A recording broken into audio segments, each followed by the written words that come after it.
À Londres, le cœur historique de l'Europe cessa de battre. Le cadran de Big Ben, incrusté d'une couche de givre épaisse de plusieurs mètres, s'arrêta un mardi soir, ses aiguilles soudées à jamais par la glace. La Tamise, gonflée par les premières neiges avant de geler d'un bloc, s'était soulevée en dalles acérées, broyant les péniches et les pontons. Mais l'horreur londonienne se joua surtout sous terre. Des centaines de milliers de personnes s'étaient ruées dans les méandres du métro, fuyant la lame du vent.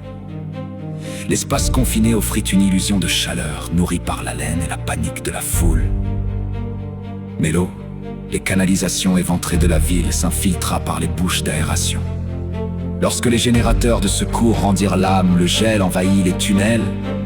Les stations se transformèrent en cryptes, figeant des foules entières entassées dans les rames, les visages tordus par l'asphyxie et la terreur, figés pour l'éternité dans l'obscurité des entrailles de la capitale.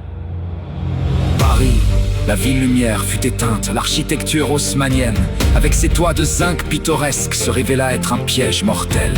La neige, d'une densité terrifiante, s'accumula à une vitesse vertigineuse. Sous le poids incalculable, les charpentes séculaires gémirent, puis rompirent.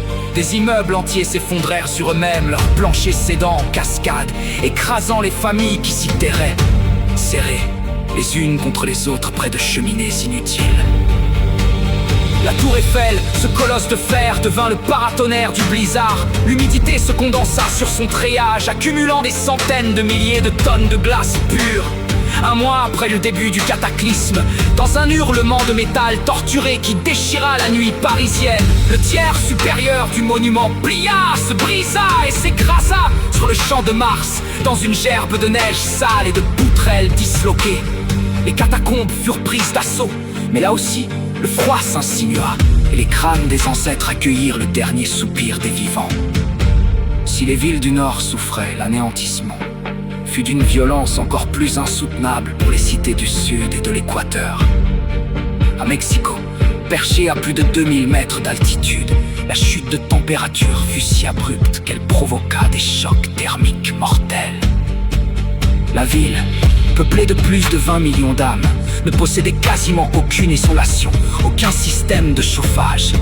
Les bidonvilles agglutinées sur les collines périphériques disparurent en une seule nuit, balayées par des avalanches d'une ampleur inédite, nées des pentes volcaniques soudainement surchargées de neige.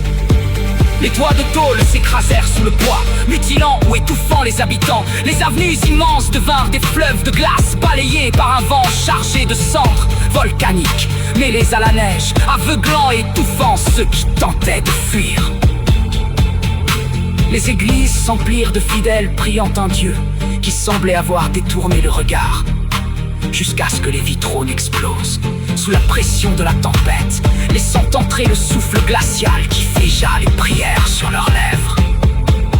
Mais l'image la plus surréaliste, la plus terrifiante de cet apocalypse se dessina peut-être à Singapour.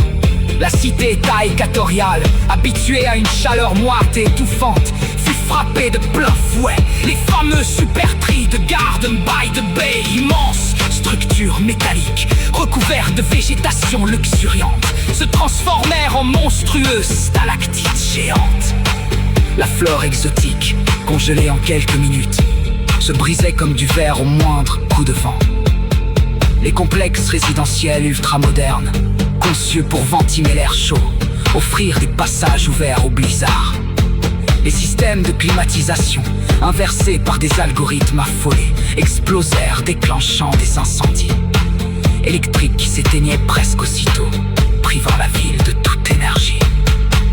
Dans les hôtels de luxe Marina Bay, l'eau de la célèbre piscine à débordement gela, si vite qu'elle fit éclater les parois de verre du sommet de la tour, précipitant des tonnes de glace et de corps figés dans les rues 50 étages plus bas.